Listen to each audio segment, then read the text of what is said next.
assunto, nós convidamos o professor Ageu Júnior, também cientista político, falando para a gente sobre essa vontade do presidente Jair Bolsonaro de que haja o voto auditável, né? Quando ele diz assim, professor, se não for assim, não vai ter voto.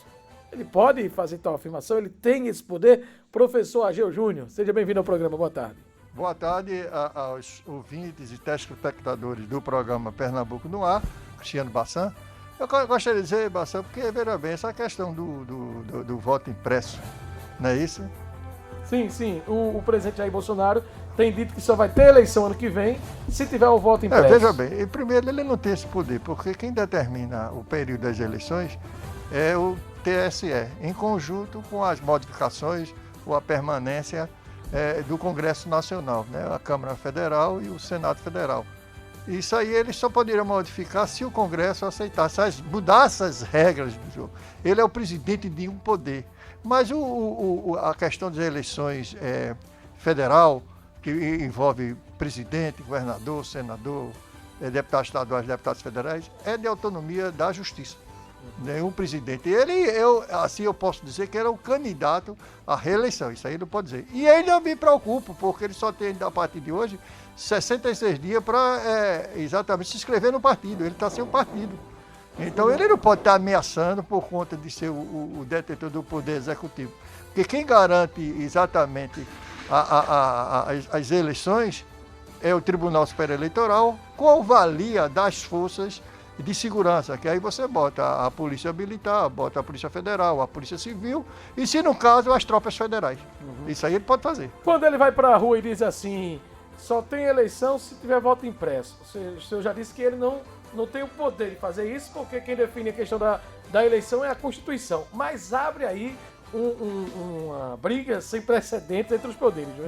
Vocês aqui que são jovens estão me vendo e outros estão me escutando, observe que já realizou, desde a parte da liberação das eleições diretas e com a ortoga da Constituição de 1988, o voto acontece exatamente de maneira eletrônica. E até hoje ninguém contestou. Ele mesmo foi eleito em uma campanha acirrada, que vem de 3 últimas campanhas de presidente. Ele foi eleito e ele fala que houve roubo, houve negócio, mas ele não apresenta as provas. Quando eu indico que está havendo roubo por parte de uma pessoa, tem que apresentar provas. Se você não apresenta provas, dá a margem da dúvida, ou, como é hoje um ditado mais usado, fake news. Ele está usando fake news, porque se eu digo que Bassan não é uma pessoa de caráter, eu tenho que demonstrar, porque corre o risco de você me processar. E se eu não me apresentar, eu vou ter que lhe indenizar você. Então, ele perde, porque ele é chefe do maior poder do país. Foi bem consagrado nas últimas eleições como presidente. Foi uma escolha soberana dos eleitores brasileiros. Ele não pode dizer isso que não vai ter eleição.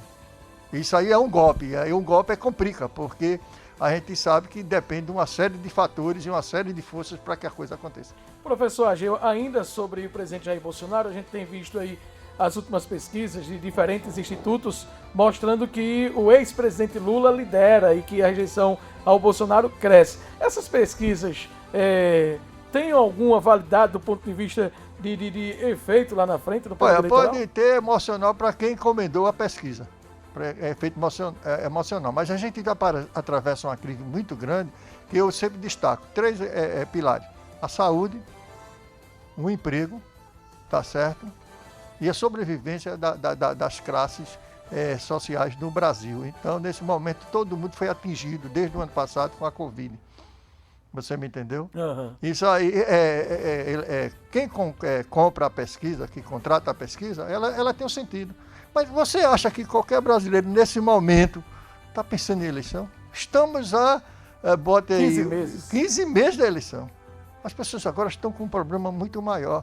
Quantas vidas foi ceifadas por conta desse negócio? Algumas ações foram feitas pelos governos estaduais, municipais, estaduais, a situação em si, mas, me desculpe, os números são frios, o Fernando gosta sempre quando eu falo isso, esses números não rebatem a realidade, até porque tem aquela conjuntura do problema de Lula, tem a condição de Bolsonaro, que disse que ia fazer uma coisa, fez outra, perdeu também seguidores.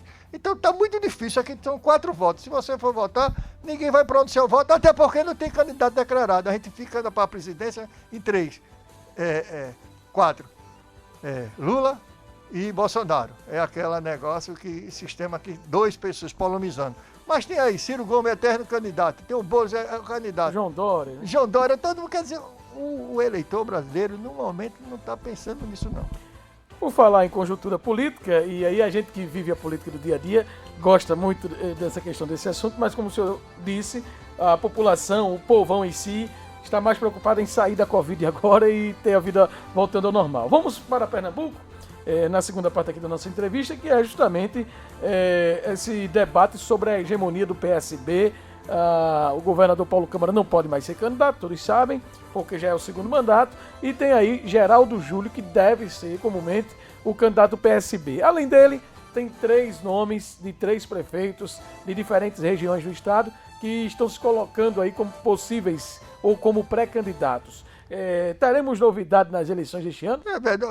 A gente vem acompanhando, que vem, apesar que eu falei de política interessante, mas quem gosta de política, você que é de rádio, de televisão, e quem é agregado a partidos políticos, sabe que tem 3 jovens aí colocados como prováveis candidatos ao governo do estado, que é o Miguel Coelho de Petrolina, a Raquel Lira de Caruaru e o Anderson Ferreira de Jaboatão. Veja, região metropolitana, Agreste e Sertão. Esses meninos, que eu digo criança, porque são jovens, eu tenho idade de ser pais deles, eles vêm exatamente respaldados pelos seus munícipes. E eles têm influência na região. Entre ser candidato ou não, isso é um fator de conjuntura. Mas você falou do PSB. O PSB, veja bem, vai completar agora 16 anos. 16 anos. No próximo ano.